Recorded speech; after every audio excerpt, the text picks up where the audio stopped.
entre el periodista y él, y esto pudo provocar algo en alguien, ni siquiera, quizá, lo digo como una hipótesis, de parte del propio presidente municipal, ¿no? Alguien vio y dijo, deshazte de este. Es un ejemplo. Y también el otro caso, imagínense, ¿no? Alguien que denuncia o en una manifestación sigue a quienes están protestando por la agresión a menores y abuso sexual, y de repente alguien se acerca y le dice al periodista, ya, apaga tu grabadora, ¿no? Y lo colocan contra la pared. Entonces, todo eso es algo que, le diría yo, está en el centro de todas las ramificaciones que hay. Es un tema por muchísimos motivos, particularmente delicado para el país y particularmente, sobre todo, para el ejercicio periodístico. Bueno, ahí están casos que espero que sacudan, por favor, al gobierno y a la sociedad en su conjunto. Bueno, pues que son 5 audios. ¿Qué quiere decir? Se dio a conocer ayer un nuevo audio de la gobernadora Marina de Baja California, Marina del Pilar Ávila, en el que se escucha a la mandataria estatal negociar con presuntos intermediarios estadounidenses, de agencias estadounidenses o algo parecido, las condiciones para un encuentro en Panamá. Perdón, este es el tercero, ya es el tercero.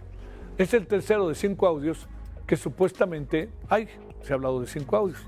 Le diría algo respecto a esto. Ir a Panamá es para estar en Panamá y buscar la manera de que sea un terreno neutral, por lo que se dice en la conversación.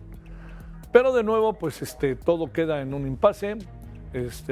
La gobernadora dice, la presidenta no sabe ni con quién hablaba, la propia gobernadora lo dice, por eso lo retoma la presidenta. Y además, pues sigue el señor Jaime Bonilla en el centro, como si él fuera el que llevó a cabo la convocatoria para este encuentro. El asunto está en que esto, junto con la detención hoy del ex gobernador de Baja California, del partido que fue gobernador por el Partido de Acción Nacional, aquella vez que Luis Donaldo Colosio dijo no son adversas las tendencias, y estaba reconociendo el triunfo por allá del 90-91 de Ernesto Rufo Appel, pues ahora resulta que lo meten a la cárcel acusado de huachicol fiscal y de delincuencia organizada. Pero las acusaciones en el papel, créame que generan muchas preguntas, muchas preguntas. Yo no sé si quieren un factor distractor o no sé qué quieren para Baja California, en donde evidentemente Morena no le está yendo bien. Y con la gobernadora, sus niveles de popularidad están menos del 50%. Entonces, ahí habrá que ver, habrá que ver qué está pasando y habrá que ver cuál es el destino de Ernesto Rufo Appel, porque no vaya a ser que está detenido por irregularidades reales, ilegalidades reales, pero toda esta parafernalia y todo este momento, pues por algo también sea más allá de lo estrictamente legal. Bueno, las barras argentinas y españolas. Vamos a hablar sobre las porras, barras, como le quiera llamar, de argentinos y de españoles de cara al juego del domingo. Los aficionados argentinos agotaron los pasajes aéreos hacia Estados Unidos para asistir a la final del torneo de fútbol frente a España. Mientras que en Madrid, cientos de argentinos calentaron el partido con provocadores cánticos por las calles de Madrid. Vamos a platicar con el profesor Hugo Sánchez Gudiño, especialista en el tema de las barras, que esto es muy importante, lo que significan desde lo político, lo social, incluso el sentido de la identidad en el mundo, bueno, sobre todo en países como Argentina, como España, como México, como Uruguay, como Brasil, ¿no? Vamos a platicar con él para que nos diga qué identifica estas dos barras. Son muy parecidas, son diferentes, más allá de que siempre llevan las cosas hasta lo último, ¿no? Sobre todo la Argentina. El jolgorio, cuentas alegres. Bueno, la Concanaco Servitur asegura que aún falta por contabilizar los últimos días del torneo de fútbol para confirmar si se alcanza la meta de 65,000 millones de pesos de derrama económica prevista para el torneo. Hasta el 6 de julio, el organismo estima una derrama cercana a 50,000 millones de pesos. ¿Es así o no? En turismo, la cifra todo indica que quedó muy lejos de los 5 millones de turistas que esperaban. Y no lo digo porque me guste decirlo, sino digo, ¿qué necesidad de decir que iban 5 millones de turistas cuando sabíamos que 1,5 máximo, con los pocos partidos que había en México, y son nada más 3 sedes? Las 3 sedes tuvieron 3, 4 partidos, la Ciudad de México fue la que tuvo uno más. Bueno, uno más después también por otra razón, porque le ganó México a Ecuador y jugó contra Inglaterra, como usted lo sabe, este domingo hace 15 días. Venta de plazas. Fue desmantelada esto es muy importante, una presunta red de venta ilegal de plazas para maestros en el Estado de México. Uno de los involucrados fue detenido el fin de semana. Se llama Jaime Noé Hernández Bocanegra. Era director de la Oficialía Mayor de la Secretaría de Educación Estatal. Tan sencillo como esto. Vendían las plazas y entonces los que compraban las plazas, además de dar una lana porque les dan las plazas y una lana, supongo yo, mensual, resulta que lo único que hacían era ir a cobrar. Así está. Bueno, y Trump está en campaña. Ya se echó a andar, siempre está, pero ahora más que nunca. Esta noche el presidente de Estados Unidos, Donald Trump, emitió un mensaje a su país en el que comenzó señalando que su país es más fuerte, seguro y rico que nunca antes. El republicano denunció un presunto caso de interferencia china sobre las elecciones y el sistema político electoral. De igual manera reiteró un presunto fraude en las elecciones del 2020. Además aseguró que pedirá a los estados retirar a los supuestos extranjeros incluidos en las listas nominales. Fíjense nada más, se está preparando, sabe que va perdiendo. Finalmente llamó a que los congresistas aprueben la ley. ¿Qué nombre cree que le puso a la ley? Bueno, sí, ahora que se lo diga va a decir, pues qué obvio, ¿verdad? Salvemos a Estados Unidos. Una reforma que incluye cambios en el sistema electoral, como presentar una identificación con fotografía, así como una prueba de ciudadanía. ¿Cómo ve? Acaba de terminar el mensaje de Donald Trump, por cierto. Bueno, vamos a decirle en qué andamos hoy, que son 5 audios de la gobernadora Marina del Pilar de Baja California, mientras que por otro lado detuvieron por fraude, por huachicol fiscal y delincuencia organizada al exgobernador Ernesto Rufo Appel, que también fue senador y es del PAN. Las barras argentinas y españolas, ¿cuál es el perfil de ellas? El jolgorio, perdóneme, cuentas alegres, hay que revisarlo. Esto del jolgorio, nos referimos al Mundial. Bueno, venta de plazas en el Estado de México, de la SEP, y Trump que anda ya en campaña porque sabe que el clima no le es nada favorable, podría perder el Congreso. Si perdiera el Congreso, podría haber un impeachment, y si hay un impeachment, podrían destituirlo como presidente de Estados Unidos. Usted me dice si no hay focos rojos. Bueno, vamos a una pausa. Gracias que nos acompaña, que haya sido bueno su día jueves. Vamos a regresar en un momento. Vamos a hablar ya van 3 audios, los audios filtrados a la gobernadora. Bien lo decimos, no nos crean tan tontos. Sabemos perfectamente que esto es algo orquestado por el gobierno de la 4T como distractor, para que dejemos de hablar de las acusaciones delicadísimas que están sucediendo justamente en el estado de Baja California. Nosotros estaremos completamente atentos al desarrollo de los hechos y confiamos en que Ernesto Rufo sabrá explicar las imputaciones que se le hacen.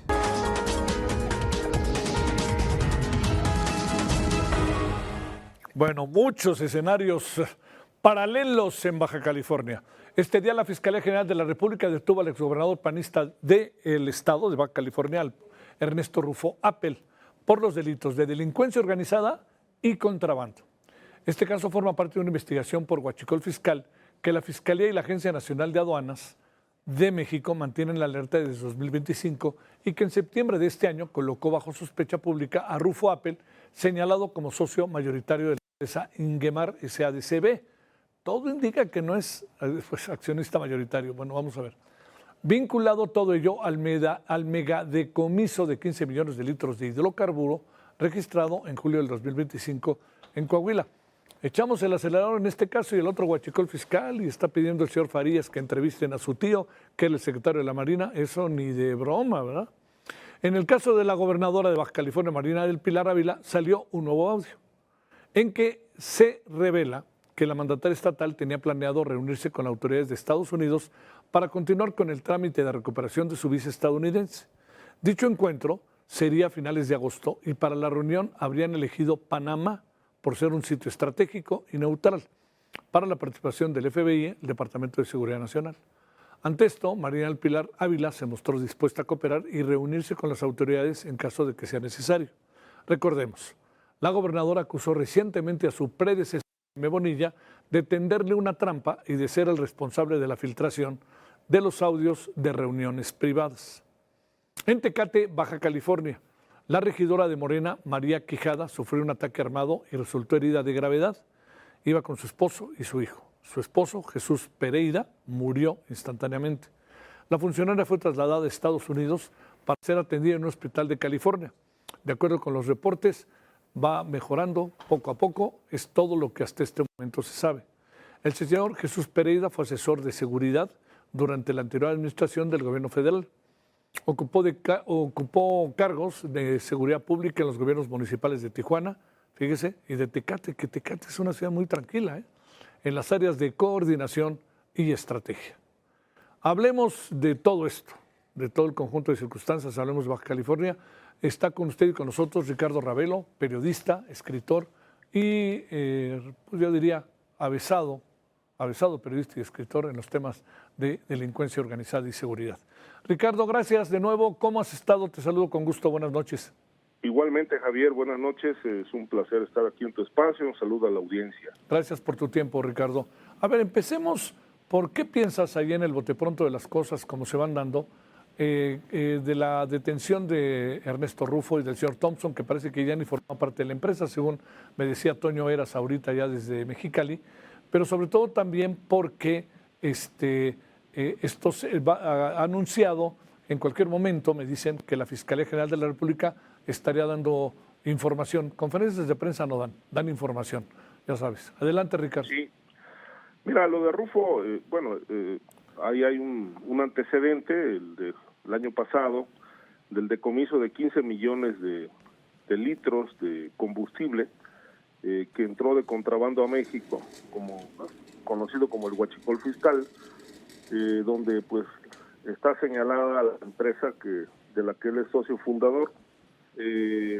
No tengo el dato de si en ese momento ya no era socio o ya no formaba parte de la empresa, o si decidió dejar la empresa meses después. Esto pues, se tendrá que precisar. Lo cierto es que, bueno, derivado de este aseguramiento cuantioso en Coahuila, pues es que se integró la investigación, la carpeta de investigación, que hoy pues tiene al primer gobernador de oposición en la etapa de Carlos Salinas detenido. Entiendo que a disposición ya de la Fiscalía General de la República, pero en el contexto del tema de los audios con la gobernadora Marina del Pilar, en el contexto de todos estos audios que se han filtrado a los medios, recientemente aparecieron otros, lo que bien citas, este acuerdo, presunto acuerdo de llegar a reunirse en Panamá, bueno, pues me parece como que esto huele a una desviación, a un intento de desviar la atención, de mover el reflector hacia otro punto,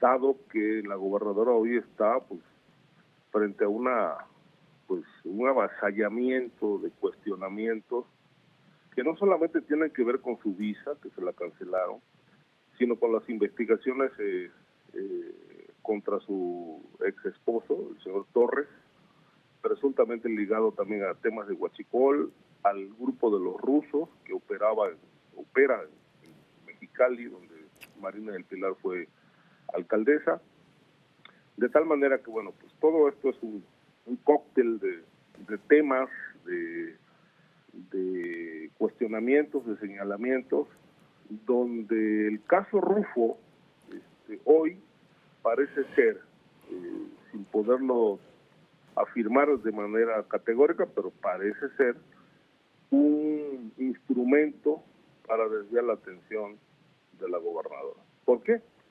Pues porque hay otros personajes de la 4T pues también implicados en temas de huachicol fiscal, como Adán Augusto López, el señor Rocha Cantú, del que no se sabe nada hace meses, de los que ya prácticamente pues parece que ni siquiera están siendo investigados por la Fiscalía, no obstante que hay señalamientos públicos de que forman parte o formaron o están siendo gente que está operando para la delincuencia organizada. Oye, Ricardo, ¿qué piensas de todo el contenido de los audios y cómo se trata la gobernadora como de zafar y el gobierno mismo diciendo no sabía ni con quién hablaba, el propio Omar García Harfuch diciendo que no hay persecución de delito alguno, que no hay nada importante en los consejos de seguridad. ¿Qué piensas de todo eso, Ricardo? Mira, yo tuve oportunidad de estar en Baja California hace como 3 semanas, Ajá. platicando con algunas fuentes allá, de Estados Unidos y de Baja California. Y bueno, ayer te decía, te daba un punto de vista en relación de que se trata, o posiblemente se trata, de una red de extorsionadores internacionales que dicen tener picaporte con las agencias de Estados Unidos. Y que son los que están operando una posible extorsión a la gobernadora. Pero por otro lado, también está la versión, no sé hasta dónde darle cierto nivel de credibilidad, de que pueda ser un montaje de la propia gobernadora, también con el objetivo de desviar la atención sobre su persona, sobre sus delitos, porque a ella se le acusa de estar presuntamente vinculada al narcotráfico, con este grupo de los rusos, que es una extensión de la Malliza, que opera en Mexicali, donde ella fue alcaldesa, de las redes de corrupción del ex esposo, el señor Torres, que está señalado de operar en las aduanas. Y hoy, o ayer más bien, la gobernadora Marina del Pilar pues acusa a Bonilla de ser el operador de todo esto, porque hay un señor ahí que mencionan que es su sobrino. A mí me dieron el dato de que hay 2 personajes, además del el sobrino de Bonilla, o sea, y así se manejó públicamente y hasta hoy Bonilla no ha desmentido eso. Hay otro personaje de apellido Gil, o sea, Hill, y otro señor de apellido, Carlos Julio, que se dicen miembros del FBI, de la DEA, que son los que han hecho contacto con la gobernadora para establecer estas comunicaciones. En el audio que publicó el periodista Héctor de Mauleón, en Universal, el día de ayer, la propia gobernadora menciona que estas personas no se identifican, Sí. que incluso ni siquiera le ponen en el escritorio documentos de los delitos de los que se le acusan a Estados Unidos, de tal manera que la gran pregunta es, bueno, ¿quién le sugiere a la gobernadora reunirse con desconocidos? Esto llama mucho la atención, ¿no? Sí, pues, a mí me parece como que pues quien la asesora legalmente pues la estaría colocando en una situación bastante comprometedora, hablando con personas que no son oficialmente funcionarios ni del FBI, ni de la DEA, ni de la CIA, ni del Departamento de Justicia o de Estado de Estados Unidos, con los que ella está sosteniendo pláticas, agendando encuentros fuera de México. Sí. Muy extraño, ¿no? Sí, sí, sí. Oye, sí está el informe, a ver si antes de que terminemos de conversar podemos, te lo puedo, eso es un mensaje, ya ves que no dan conferencias de prensa, no les gusta que les pregunten, Ricardo, pero a ver, No. por lo más no les gusta. Ricardo, a ver. Eso ya es historia. Es la historia, ¿no? Oye, a ver, déjame plantearte aquí, Ricardo Ravelo, sobre el mismo tema. ¿Qué piensas de esta defensa que hace el gobierno de la propia gobernadora, que de repente por momentos parece una defensa pues como muy de cajón, pero sin fundamento, ¿no? Ajá. Bueno, no tienen elementos. A mí me parece que el caso Marina del Pilar, pues está acusada, es decir, hay un señalamiento a nivel internacional de estar involucrada en huachicol fiscal, protección a grupos criminales, en este caso el grupo con el que más se le identifica es con los rusos, porque es presuntamente esa ligazón de intereses con la célula de los rusos, que es una extensión de la Malliza, la hizo su exmarido. Me parece que es indefendible tan indefendible como el caso Rocha Moya. Pero aquí, ¿qué vemos? Vemos ya a una presidenta de la República y a un partido Morena en una postura verdaderamente que raya, si no es que raya o sobrepasa el descaro. Ante lo evidente, pues niegan todo. Y no están aplicando la ley, se está robusteciendo como nunca la impunidad en torno a personajes de Morena. Oye, Ricardo, ¿nos das un momentito para que escuchemos juntos el mensaje y nos des una opinión? Sí, sí, bueno, ¿cómo no? Este es el mensaje de la Fiscal General de la República, Ernestina Godoy.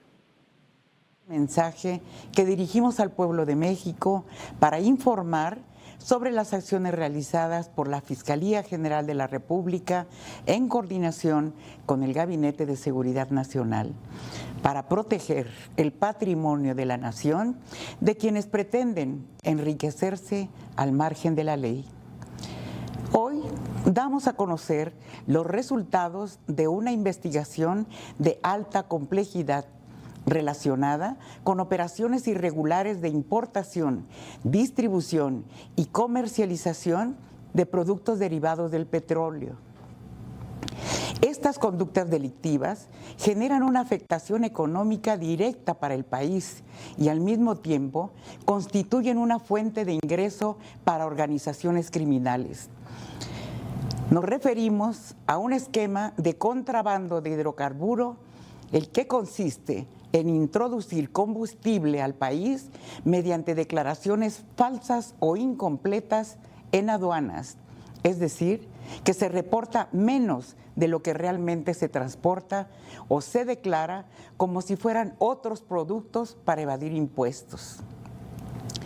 Este tipo de operaciones requiere de estructuras empresariales, financieras, aduaneras y logísticas coordinadas, por lo que su investigación ha demandado un trabajo técnico y especializado.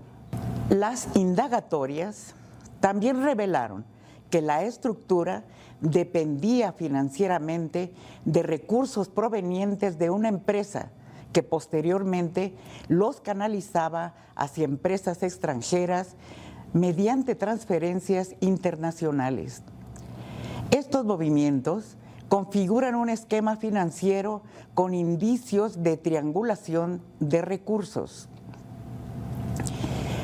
La reconstrucción de este entramado requirió el análisis de cuentas bancarias, operaciones de cambio de divisas, transferencias internacionales, relaciones corporativas y movimientos financieros en distintas jurisdicciones. Este trabajo permitió establecer la conexión entre la operación logística del combustible y la estructura financiera utilizada para administrar y dispersar los beneficios económicos generados por la organización. Los resultados obtenidos derivan de una investigación integral basada en el análisis y cruce sistemático, insisto, de información aduanera, fiscal, financiera, ferroviaria y corporativa. Bueno, es la Fiscal General hablando de una importante operación, así lo define, en materia del tema de huachicol, ¿no? Y de cómo se usaron las aduanas, empresarios, etcétera. Van 10 minutos y sigue todavía al aire la fiscal, pero para, digamos, alguna opinión con lo que pudimos escuchar, 3-4 minutos, Ricardo. Sí, Javier, mira, pues van a hacer obviamente una cortina de humo enorme con este aseguramiento. Yo no dudo, no puedo decir que Rufo Appel no esté o no implicado, esto lo determinará una autoridad judicial, pero yo digo, podríamos hacer aquí una larga lista de preguntas. ¿Y dónde está el caso Rocha Cantú? ¿Qué avance tiene el dueño de Miss Universo? Ligado al tráfico de armas, drogas y demás. Y el caso Alfonso Romo, lavador de dinero, el jefe de la oficina de la presidencia con López Obrador, dueño de de una financiera, Vector, y Andy López, que era, pues a mí me dicen, bueno. Te escuchamos bien, Ricardo. Perdón. Sí. Y el caso de Andy López, que me dicen en Tijuana que pues los huachicoleros nada más reportaban en las aduanas. Venimos de parte de Andy y era el pase para que le dieran luz verde a todo el movimiento de huachicol en las aduanas, y Adán Augusto, y Rochamoya, y el piloto que llevó al Mayo a Nuevo México y al hijo del Chapo. Es decir, todos esos casos, ¿dónde están? Es decir, ¿acaso con la aprehensión de Rufo Apple ya le damos cortinazo a todo y ahí terminamos y ya nos volvemos los adalí de la justicia? Pues no. Sí. Hay demasiados temas que tiene que resolver la 4T, pero bueno, parece que hoy está buscando desviar atención y pues proteger con impunidad a sus aliados. Ricardo Ravelo, te mando un gran saludo y gracias por tu tiempo. Que tengas buena noche. Buenas noches, Javier. Gracias, buenas noches. Bueno, vamos a una pausa, vamos a regresar. Vamos a hablar sobre el juego del domingo de la final, España y Argentina.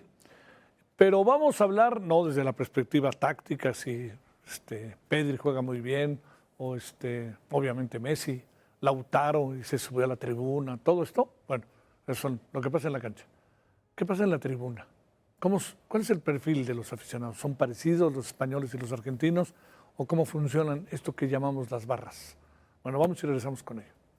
Bueno, mire, a ver, ahorita le presentamos la parte final de lo que dijo la fiscal. Ya menciona directamente a Ernesto Rufo respecto a esta denuncia que hay sobre huachicol fiscal y delincuencia organizada. Es de lo que se acusa a Ernesto Rufo Apel, exgobernador de Baja California del Partido de Acción Nacional, detenido a mediodía de hoy allá en Ensenada. Bueno, les presentamos una encuesta más sobre lo que ahí viene. Las elecciones en Campeche. Es una encuesta de Question Mark y El Heraldo. La verdad que surgen muchas preguntas. Con gobiernos tan mal calificados, a pesar de ello, ¿ve usted cómo le va a Morena? Si hoy fueran las elecciones gubernamentales en Campeche, Morena aventaja a sus rivales en preferencia de la ciudadanía con 47%.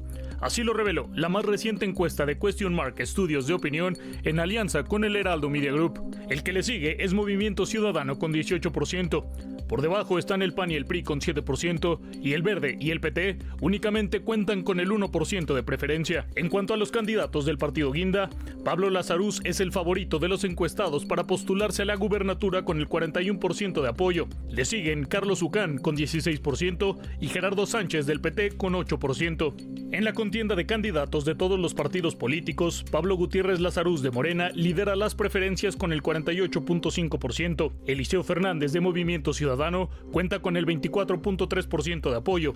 Le siguen Cristian Castro Bello del PRI con 9.1% y Nelly Márquez del PAN con 9%. El 6.6% de los encuestados no tiene candidato y el 2.5% no sabe o no contestó. En caso de que Carlos Ucán fuera el candidato de la posible coalición de Morena, el Verde y el PT, se ubica en la primera posición de las preferencias con el 30.2%. Muy pegado está Eliseo Fernández de Movimiento Ciudadano con el 28.1%. En el tercer puesto está el candidato del PRI, Cristian Castro Bello, con el 11.1%. Y al final, Nelly Márquez del PAN, con el 10.9%. Heraldo Media Group.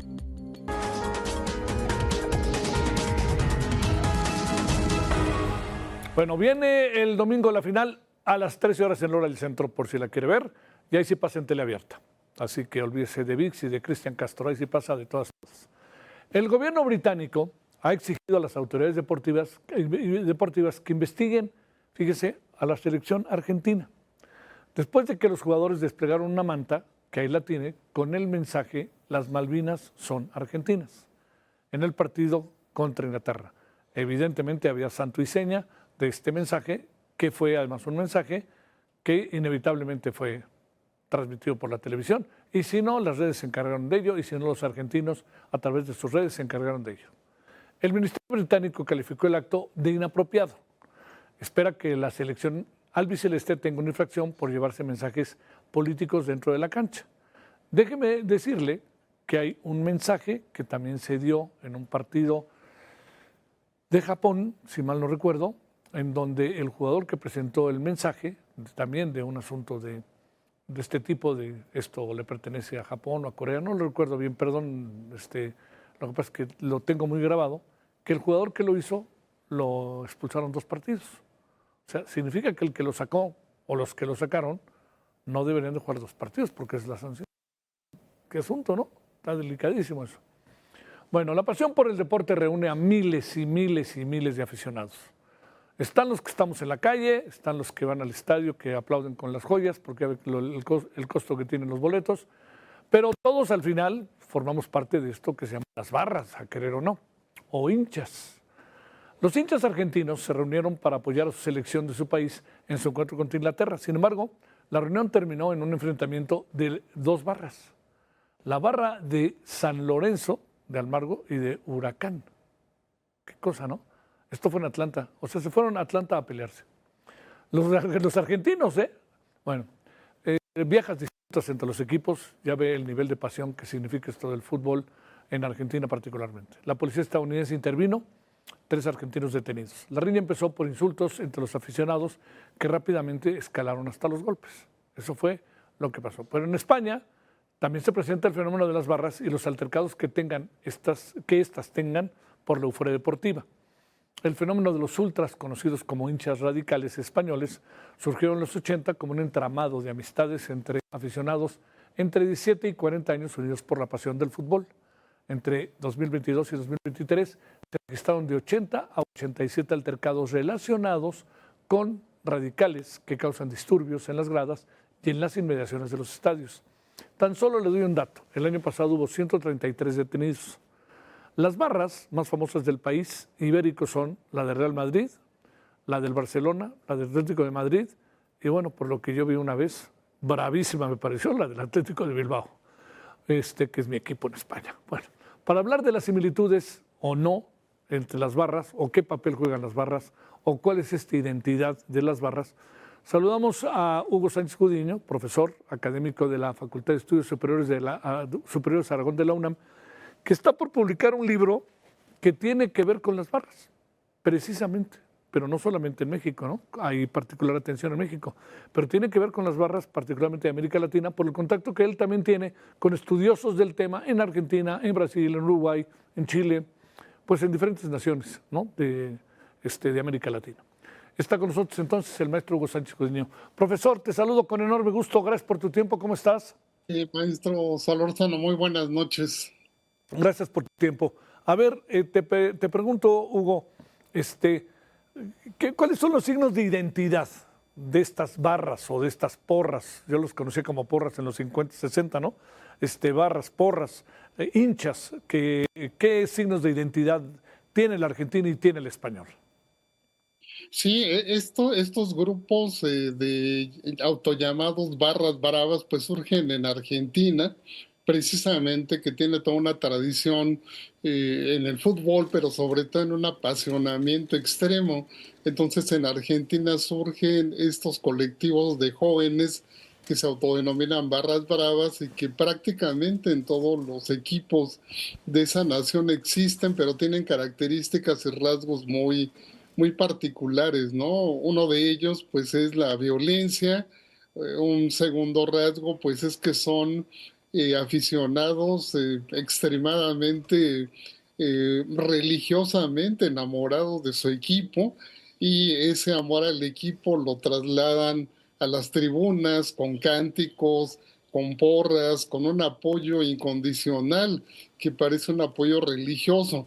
Pero este tipo de fenómeno pues tiene un tercer rasgo, que ese apasionamiento va relacionado con los grupos delictivos en los que ha desembocado y en los que ha terminado estas organizaciones. Sin embargo, bueno, en Argentina han marcado toda una escuela que ha sido imitada en toda América Latina. En México se ha copiado ese modelo.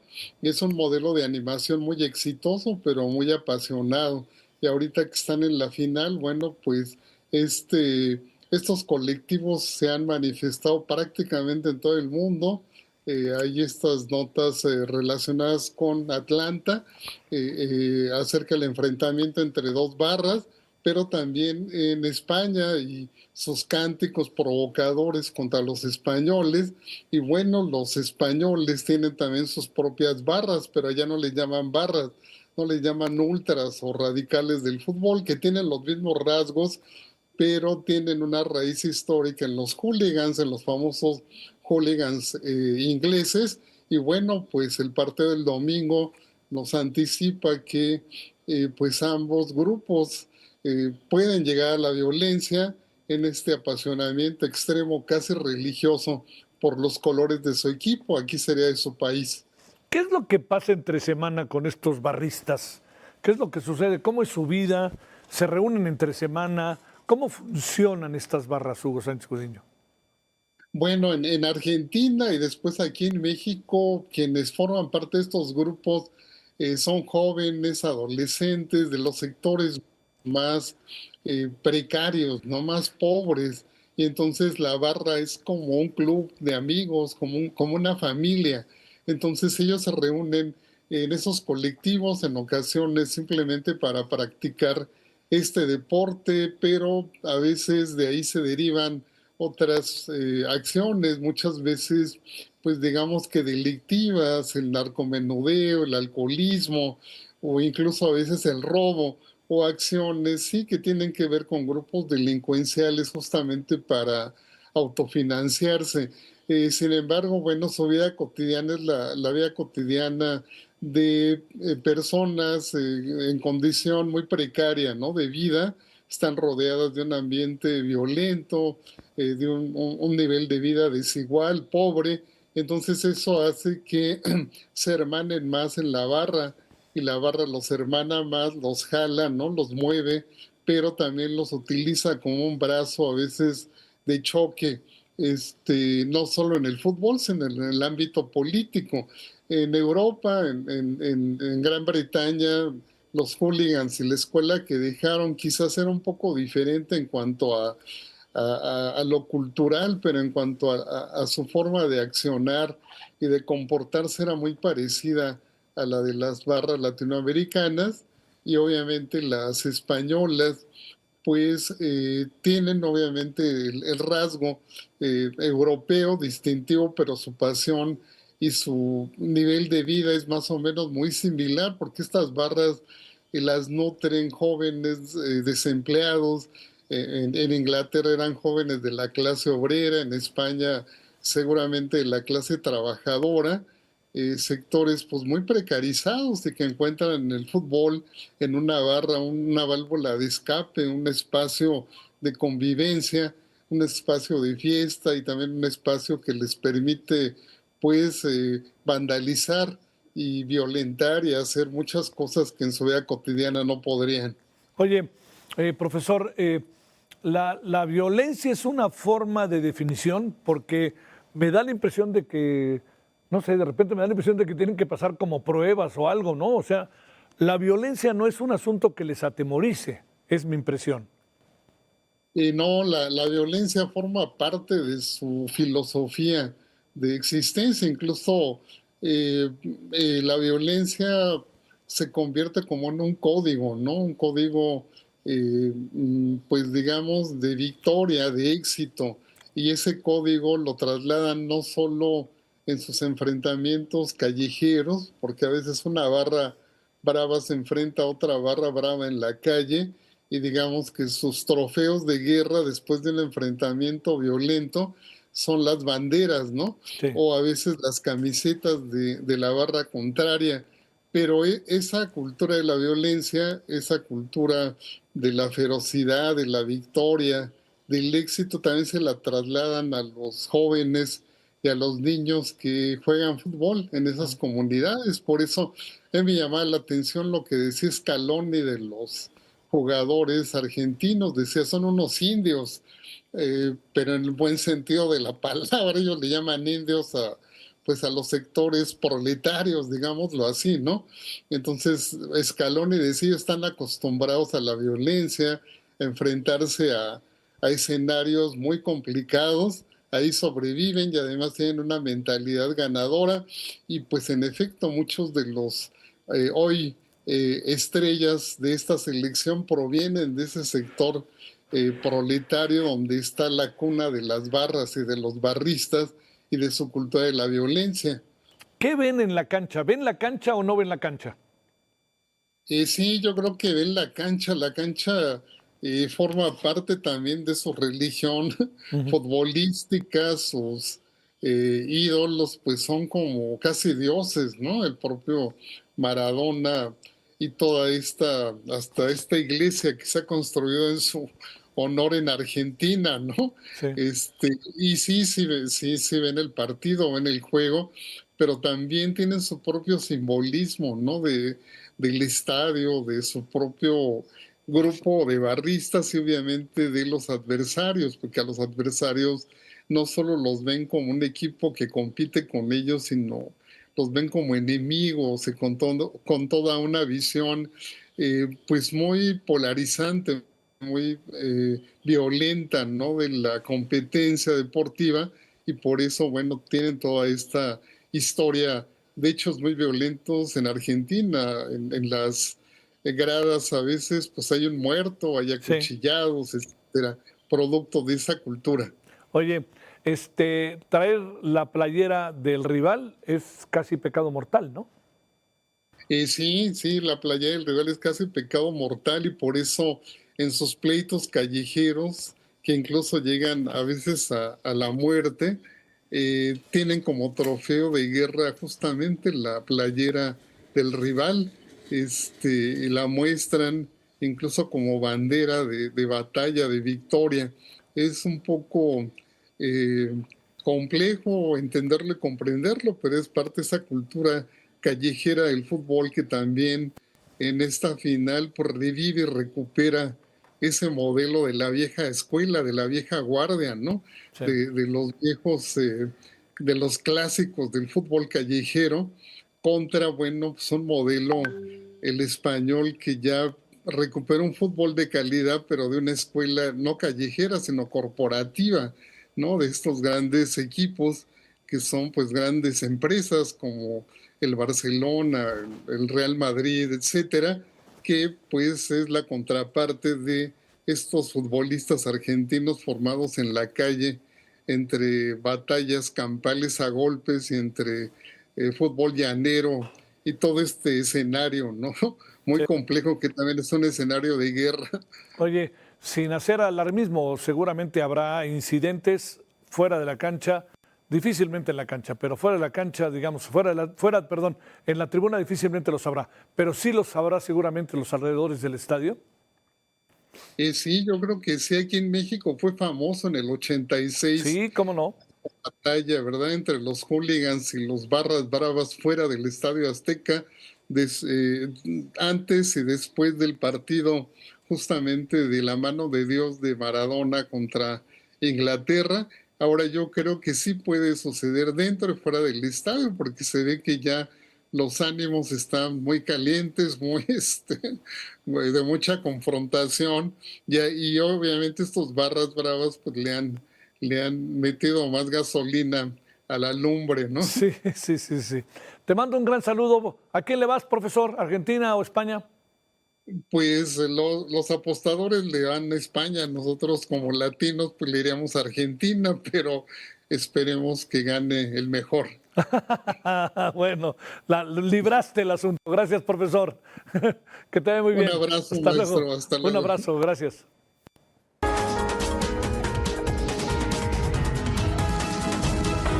Bueno, ya hace varios días acabó el Mundial en México.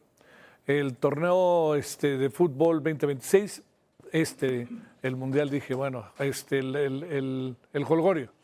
Bueno, el torneo, según las primeras revisiones, no cumplió necesariamente con las expectativas económicas y de turismo. Bueno, esto de acuerdo a un estudio elaborado por Deloitte. Según los datos de la consultora, en la Copa Mundial de Brasil, la asistencia total de visitantes fue de 4.1 millones de personas. Recordemos que todos los partidos se desarrollaron en Brasil. En Rusia, 2018, un total de 5.7 millones de asistentes. Recordemos que todos los partidos se jugaron en Rusia. Qatar 2022 recibió 1.3 millones. En México solo llegaron a 850,000 viajeros. Esta es la estimación del Consejo Nacional Empresarial Turístico. Bueno, tras la fiesta del fútbol, la venta de antes de autoservicio tampoco fue muy positiva. Los ingresos se desplomaron 1.6% durante junio respecto al mismo mes del año pasado. Estoy de acuerdo con datos de la Asociación Nacional de Tiendas y de Autoservicios Departamentales. Las ventas comparables de ANTAD cortaron una racha positiva de 15 meses desde que retrocedieron 1.7% en febrero del año pasado. En donde sí ganamos de todas fue en la venta de playeras a nivel mundial, pero fueron playeras que se compraron en Estados Unidos por la comunidad mexicana o en el país, ¿no? O sea, todo se circunscribe básicamente a estos dos aspectos a los que hago referencia. Francisco Madrid, director del Centro de Investigación y Competitividad Turística de la Universidad de Anáhuac. Estamos con Francisco para que nos diga cómo ve las cosas. Francisco, gracias por tu tiempo. ¿Cómo te va? Buenas noches. Me va muy bien, Javier. Me ha gustado verte desde Cancún. Gracias. Qué envidia. Pues, ¿qué te digo? Qué envidia. Pues hace calorcito, ¿eh? Y la humedad está buena. Vengo regresando del béisbol. Mira. Fui un rato a ver el Diablos Tigres. Que ganaron mis hijos, ¿verdad? Hombre, los Diablos le pasaron por encima, comieron un ceviche de tigre, qué horror. Sí, creo que iban 13-6 o 13-5, una cosa así. Sí, es un equipazo, los Diablos traen un equipazo, pero los Tigres son los Tigres. Es parte del privilegio estar acá, ¿eh? O sea, te vas tranquilo, muy bien, muy bien. Bueno, gran experiencia, hay mucho ambiente. Sí. Me han dicho que se pone buenísimo ayer con los Tigres Cancún. Oye, a ver, déjame plantearte, Francisco, hay cuentas alegres, nos fue muy mal, o lo que pasa es que todas las cosas que se dijeron previamente, pues eran cuentas alegres que no se podían cumplir. Sí, yo creo que es la crónica, digamos, de unas cuentas alegres anunciadas que iban a fracasar, ¿no? Ajá. Lo dijimos en este espacio, lo recordarás, Javier, que era más fácil, pensábamos nosotros, que México ganase el Mundial, sí, a que llegaran 5.5 millones de turistas internacionales movidos por este evento, ¿no? Entonces, pues era simplemente una cosa de ver pues, cómo estaba la oferta de asientos y pues era imposible que se diera una cosa de esta magnitud.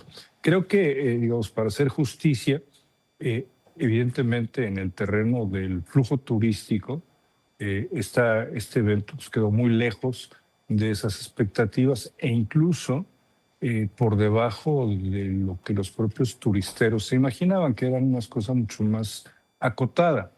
Dicho lo cual, me parece que hay un saldo positivo en otros frentes, particularmente en el de la marca México, de la proyección internacional de esta marca, del buen rollo que comunicó México, de cómo demostró el país una vez más su capacidad para organizar este tipo de eventos y sobre todo, pues afortunadamente nada que lamentar en el terreno de la seguridad. Tú recordarás que después del 22 de febrero, pues había dudas incluso de que se celebraran los partidos en Guadalajara y yo creo que nos salió muy bien la cosa.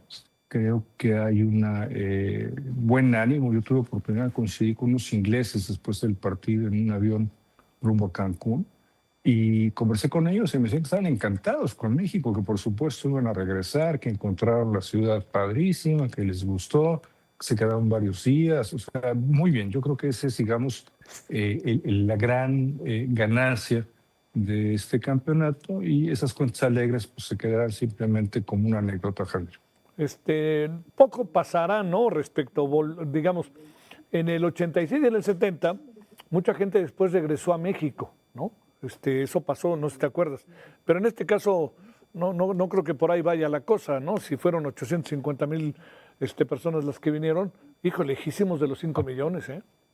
En esos 850,000 están los turistas nacionales. La estimación nuestra del Centro de Investigación del Estado de Anáhuac, Cancún, son 175,000 internacionales en el mejor de los casos. Mira. Internacionales 175,000.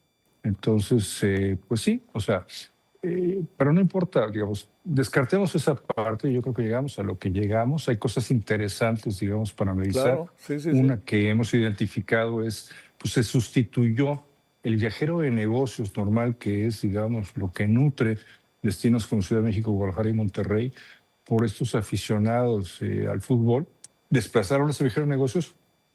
El viajero de negocios no viajó y eso trajo consigo que los 3 destinos reportan ocupaciones por debajo varios puntos de las mismas que se tuvo el año pasado en el mes de junio, ¿no? Uh-huh. Es un fenómeno interesante, pero otra vez, quedémonos con la parte buena, Javier. Sí, claro. Qué bueno que se ha dado así, y yo creo que hoy el reto es capitalizar ese buen rollo, esa, digamos, fortaleza de la marca México, esa parte divertida, entretenida, para a partir de ello, pues traducirla en flujos de turistas internacionales más adelante, sean o no repetitivos. Oye, a ver, aquí otro de los asuntos es ¿hasta dónde llega la Secretaría de Turismo para que nos tenga que ofrecer cuentas de lo que pasó? ¿Son ellos o cómo funciona? Porque hubo inversiones en las ciudades, que algunas de ellas, Francisco, hubo inversiones, se plantearon toda una serie de obras que en muchos casos no se terminaron. Y en otros casos, pues como esto famoso de morado, amarillo, morado, ya sabes, ¿no? El metro allá en Monterrey a la mera hora no fue todo. Acá en la Ciudad de México también se quedó. Ya se habían ido todos y dijeron, ahora ya lo inauguramos. Se inauguraron obras que a la mera hora no nos dieron mucho resultado, en fin. Y a ver, el pecado original yo entendería que viene de las declaraciones que en su momento hiciera Gabriela Cuevas, ¿no? La responsable de parte del gobierno federal para este evento deportivo.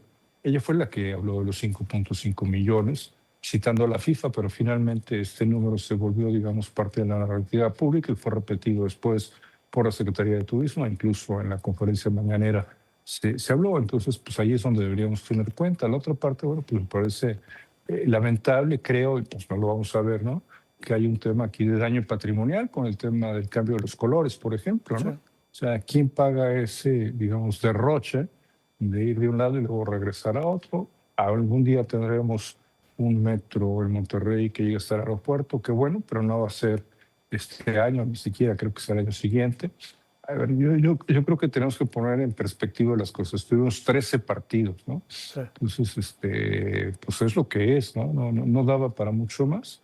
Insisto, no me parece que estemos muy acostumbrados a la rendición de cuentas en estos temas, Javier, y no creo que este caso sea la excepción, y por eso te digo, yo me quedo con el otra parte, con el otro, digamos, componente, que me parece muy bueno. Además, si me dejas decirlo también, pues creo que le bajamos un poquito a la polarización, ¿no? Sí, claro. Entre los mexicanos, me parece que eso es muy saludable, y ojalá pudiéramos, digamos, perseverar en ese camino, Javier. Oye, un asunto final. Lo que sí parece que se convierte en algo muy interesante es la marca México, ¿no? La imagen de México. Hayas venido a México, ¿no? Tuvo un repunte interesante en medio del narcotráfico, la inseguridad, la confusa relación con Estados Unidos, la polarización interna, como que hay un lado positivo, pienso. Eso es lo que yo subrayo, porque además, fíjate que hoy, desafortunadamente, la falta de inversión en promoción turística del gobierno federal está pasando factura, ¿no?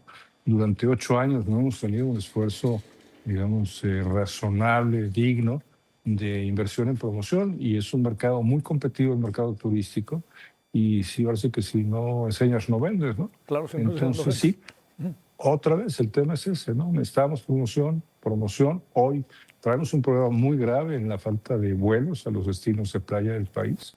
Entonces le viene bien esta, digamos, exposición de esta magnitud, sobre todo por el primer partido, por el partido inaugural, a la marca México, Javier. Te mando un gran saludo, Francisco.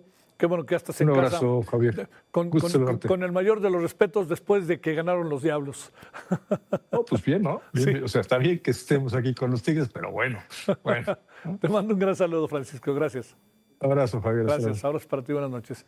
Bueno, vamos a hacer una pausa y vamos a empezar para hablar sobre el desmantelamiento, que es muy interesante esto, interesante e importante, de una red de plazas falsas para maestros en el Estado de México. Así como lo escuchan, va a haber, los maestras son los primeros afectados, porque hasta se han tenido que cerrar escuelas, etcétera. Bueno, vamos a verlo para ver qué le parece, a ver de qué se trata todo esto. Los presentados por Valúe, la tasa de interés interbancaria a 28 días se mantuvo sin cambios para ubicarse en 6.75%.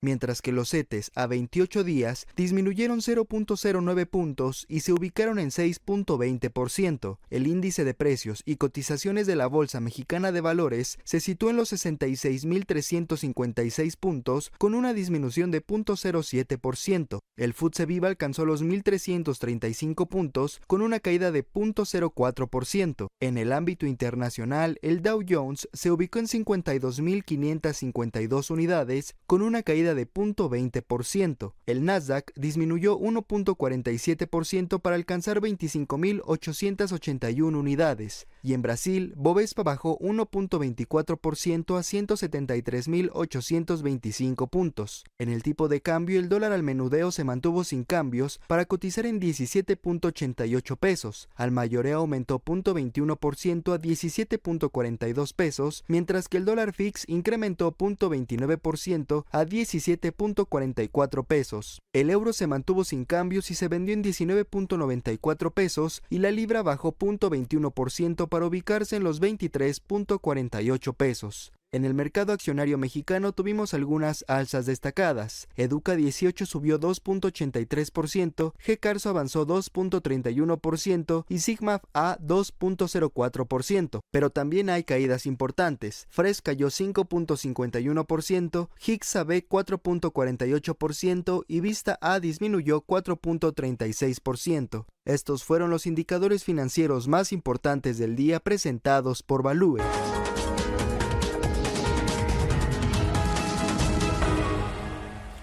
En el Estado de México, un grupo de 33 personas conformado por funcionarios, ex servidores públicos, operó un esquema conocido como aviadores, mediante el que cobraban sueldos de maestro, pero sin desempeñar ese trabajo.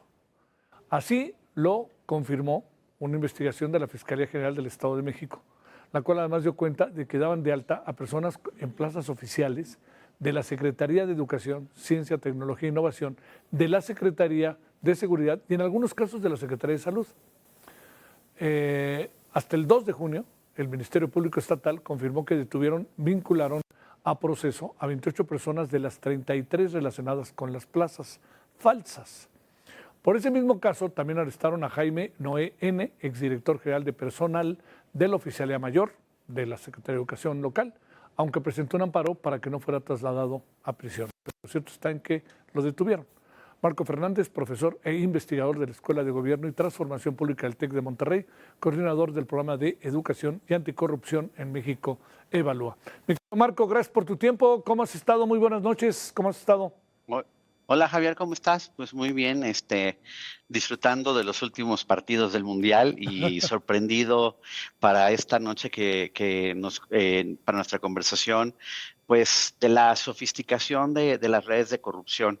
En este caso, como bien dices, 33 personas, desde la Secretaría de Finanzas, la Secretaría incluso de la Oficialía Mayor, la Secretaría de Seguridad y la Secretaría de Educación, Ciencia y Tecnología, operaron un esquema sofisticado en el que desviaron 100 millones de pesos con presuntos 459 altas irregulares de plazas, la mayoría de ellas de docentes, en escuelas que por su ubicación eran escuelas que o estaban desactualizadas o fuera de estar de alta en el servicio educativo.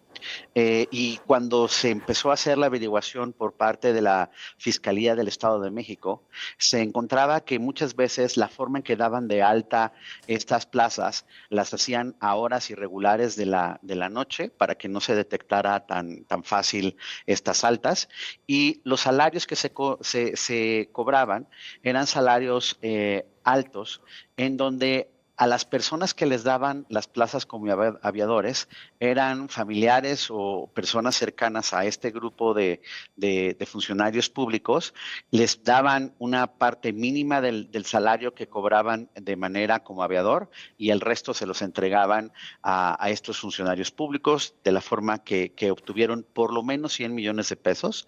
Se sabe que esos 100 millones de pesos corresponde por lo menos ahorita a movimientos entre entre el 7 de febrero de 2020, no, perdón, entre enero de 2025 y febrero de 2026, pero se presume, porque están haciendo la investigación, la Fiscalía, que esta red viene desde el 2021, es decir, desde el gobierno priista, y logró saltar el sexenio y continuar durante el gobierno de la hoy gobernadora de Morena, Delfina Gómez. De hecho, la propia gobernadora, en febrero de 2024, hizo una declaración que ya apuntaba que esto lo estaba empezando a investigar la autoridad. Dijo, aquí no es mercado para estar vendiendo ni ofreciendo plazas a cambio de dinero. Y pidió a la población que pudiera denunciar si conocía de tráfico de plazas docentes. Y hoy, pues la detención de este personaje, de Jaime Noé Hernández, que era el administrador de la nómina, en pocas palabras, del Estado de México, pues termina de desnudar pues esta red sofisticada de corrupción, y en donde lo más importante ahora es de estas 28 personas que tú mencionabas que ya están bajo proceso, que la autoridad sea capaz de comprobarles los delitos cometidos para que entonces reciban el castigo, la sanción penal debido al fraude y abuso de autoridad que cometieron. Marco Fernández, las consecuencias de esto en el proceso de enseñanza-aprendizaje son brutales, ¿no? Pues mira, lo que hemos venido platicando ya por muchos años es que uno de los problemas en el sistema educativo no es solamente los recursos insuficientes, recortes que hemos visto y discutido en otras ocasiones, sino también el mal uso de los recursos que se etiquetan con educación, pero que se ejercen con corrupción. En este caso estamos hablando de 100 millones de pesos que pudieron haber utilizadose para mejorar el equipamiento de los laboratorios, por ejemplo, de secundarias o preparatorias en el Estado de México, para mejorar cursos de capacitación de los docentes, para mejorar instalaciones de las propias escuelas que muchas veces tienen problemas de goteras en los baños y demás, y que, insisto, también revela cómo la corrupción, y una y otra vez lo hemos dicho en este espacio y con otros colegas como Eduardo Bojorges, etcétera, que nos recordamos que la corrupción no ocurre en aislamiento, claro, sino que son varias personas que se ponen de acuerdo para la tranza. Y hoy, por un lado, hay que reconocer a la autoridad, en este caso, empezando por la gobernadora, que en 2024 ya denunciaba que había este problema y que pedía a la población la cooperación para denunciar más este tipo de acciones, a la fiscalía que está haciendo la investigación. Y ahora, la verdad, hay varias preguntas que se tienen que responder. Uno, ¿dónde estaba la auditoría del Estado, la Auditoría Superior del Estado, el órgano superior de fiscalización del Estado? Claro. Porque ellos no detectaron a la hora de la revisión de las cuentas públicas anteriores del Estado estos gastos indebidos. ¿Dónde estaban los órganos internos de control de la propia Secretaría de Educación o de las otras dependencias involucradas en este esquema de corrupción? No queda claro por los reportes periodísticos hasta ahorita cómo fue que quién dio el pitazo o de qué manera se dieron cuenta de este problema, y ver a dónde lleva los amparos que, por ejemplo, este personaje como Jaime Noé Hernández u otros ex subsecretarios de administración en la Secretaría de Finanzas, el señor Oscar N., o Sergio Andrés N., que también era subsecretario de Administración y Finanzas en la Secretaría de Educación Pública, que también ya han sido detenidos. Bueno, vamos a ver que la autoridad en la Fiscalía logre integrar los elementos del expediente, los pueda llevar al juez para que a buen puerto el juez revise las pruebas y sí haya una sentencia y consecuencia de este delito. La otra es, se tiene que hacer la detención de los particulares que se prestaron para ser parte de este esquema de corrupción, en donde se quedaban con un pedacito de los salarios y daban el resto del moche a los funcionarios que los aproximaron para ofrecerles este esquema de corrupción.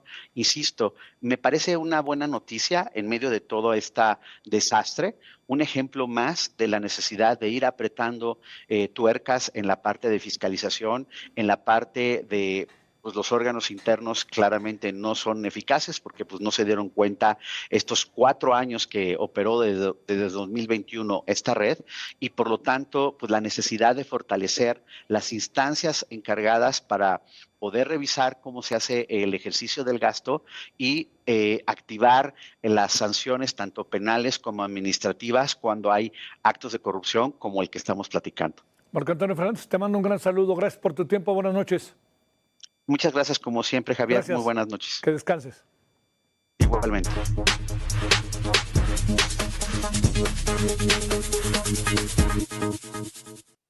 Bueno, vámonos con Edgar Sánchez, coeditor de Mercados en el Heraldo de México. Querido Edgar, ¿qué hay mañana en el periódico? Mañana viernes, ya el viernes previo al final del Mundial. Previo a la final, Javier. Pues buenas noches, Javier. Ya con el placer de saludarte, te cuento que ya estamos terminando la edición impresa del Heraldo de México. Tenemos la mejor información del día. Y pues resaltamos que Ernesto Rufo Appel, exgobernador de Baja California, fue detenido por su probable responsabilidad en el contrabando de combustible. La Fiscalía General de la República informó que realizó una investigación de alta complejidad sobre este delito cometido por la empresa Ingemar, que fue fundada por Rufo Appel. Esta firma está relacionada con el contrabando de combustible y con el decomiso de 15 millones de litros de hidrocarburo en Coahuila. En otro tema, Javier, un brote sin precedentes del parásito Cyclospora cayetanensis mantiene en alerta a las autoridades sanitarias de Estados Unidos, donde se investigan miles de casos confirmados y sospechosos en 34 estados. Es una cifra que supera por mucho los registros del año pasado y que llevó al gobierno de México, de hecho, a emitir una alerta. Los Centros para el Control y la Prevención de Enfermedades informaron que desde el 1 de mayo se han confirmado 1.645 contagios y más de 5.100 permanecen bajo investigación. En el mismo periodo del año pasado apenas se habían registrado 249 casos, por lo que el incremento es de 27 veces. Y en un tema caliente por el Mundial, Javier, el triunfo de Argentina sobre Inglaterra por 2-1 en las semifinales del torneo, pues no se quedó solo en la cancha. Tras el silbatazo final, albiceleste desató una tormenta diplomática al desplegar la polémica manta sobre el césped, una pancarta con una frase que caló hondo en Londres que decía: "Las Malvinas son argentinas". La respuesta británica no tardó en llegar. Peter Kyle, ministro de Empresa y Comercio de Reino Unido, exigió a la FIFA una investigación exhaustiva sobre el comportamiento de los futbolistas argentinos. En sus palabras, la política debe estar separada del fútbol. De hecho, uno de los principios fundamentales del Mundial es que la política esté al margen del deporte. Ahora es un asunto que corresponde a la FIFA y que esperemos actúe al respecto, declaró a la BBC. Y mañana, Javier, es día de GastroLab y traemos la historia de un grupo de chefs especializados en alta cocina que ha expandido su mercado a las calles con distintas propuestas culinarias aptas para otros bolsillos, sin arriesgar el sabor y la calidad de los ingredientes. Estos chefs han comenzado proyectos en puestos de lámina, mercados y espacios itinerantes para demostrar que en la calle se puede degustar todo tipo de cocina. Es el caso de Julián Martínez, de Marisquería Julichi, que nos cuenta cómo inició su proyecto a pie de calle y hoy ofrece a sus comensales producto con buena relación precio-calidad. Además, el chef Manuel Victoria, de Ajo Blanco, habla de su reciente apertura de paellas en el Mercado San Juan, y Andrea Sayek dejó de cocinar gastronomía del Medio Oriente para subirse a la fiebre mundialista con cocina botanera. Es la información que traemos, Javier. Muchas gracias, mi querido Edgar. ¿A quién le vas? Pues yo creo que sí se viene el bicampeón Argentina, Javier. ¡Ay, mira! Ándale, ahí está ya otra apuesta. Cuídate, buenas noches. Gracias.